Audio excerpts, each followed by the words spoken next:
So there's this weird stage of our life that happens more toward morning that we call REM sleep, where we're hallucinating and having these outrageous experiences in our mind, but the chemical that's associated with fear and panic and anxiety is not available to us. And that turns out to be very important.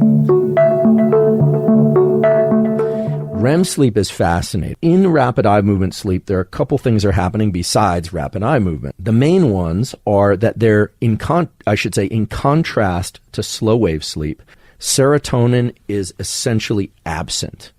Okay, so this molecule, this neuromodulator that tends to create the feeling of bliss and well-being and just calm, placidity, is absent. In addition to that, norepinephrine, this molecule that's involved in movement and alertness, is absolutely absent. It's probably one of the few times in our life that epinephrine is essentially at zero activity within our system.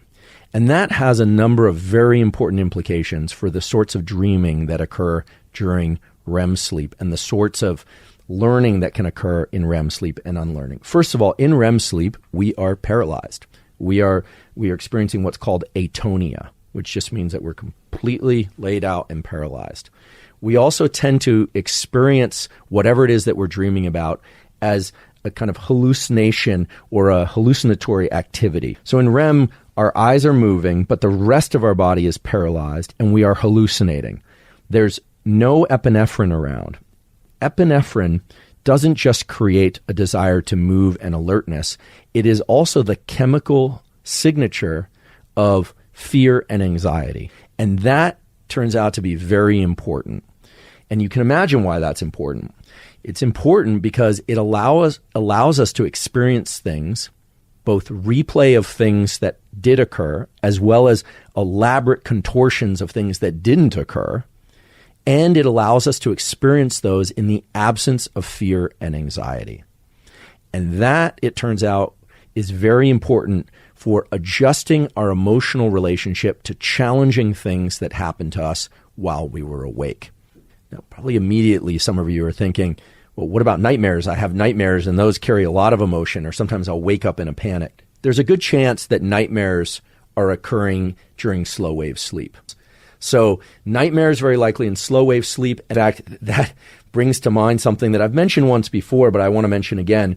This atonia, this paralysis that we experience during sleep, can invade the waking state. Many people report the experience of waking up and being paralyzed. They're legitimately waking up. It's not a dream. And it is terrifying. I've had this happen before. It is, I can tell you, terrifying to be wide awake and, as far as I could tell, fully conscious, but unable to move. And then generally you can jolt yourself out of it in a few seconds, but it is quite frightening. Now, some people actually experience waking up, being fully paralyzed and hallucinating. And there is a theory in the academic and scientific community, at least, that what people report as alien abductions have a certain number of core characteristics that map quite closely, eerily similarly to these experiences. A lot of reports of alien abduction involve people being unable to move, seeing particular faces, hallucinating extensively, feeling like their body is floating or they were transported. This is very similar to the experience of invasion of atonia into the waking state, waking up and still being paralyzed, as well as the hallucinations that are characteristic of dreaming in REM sleep. Now, I'm not saying that people's alien abductions were not legitimate alien abductions. How could I? I wasn't there.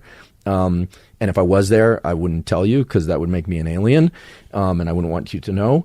But it is quite possible that people are experiencing these things and they are an invasion of the sleep state into the waking state. And they can last several minutes or longer. And because in dreams, space and time are distorted, our perception of these events could be that they lasted many hours, and we can really feel as if they lasted many hours when in fact they took only moments.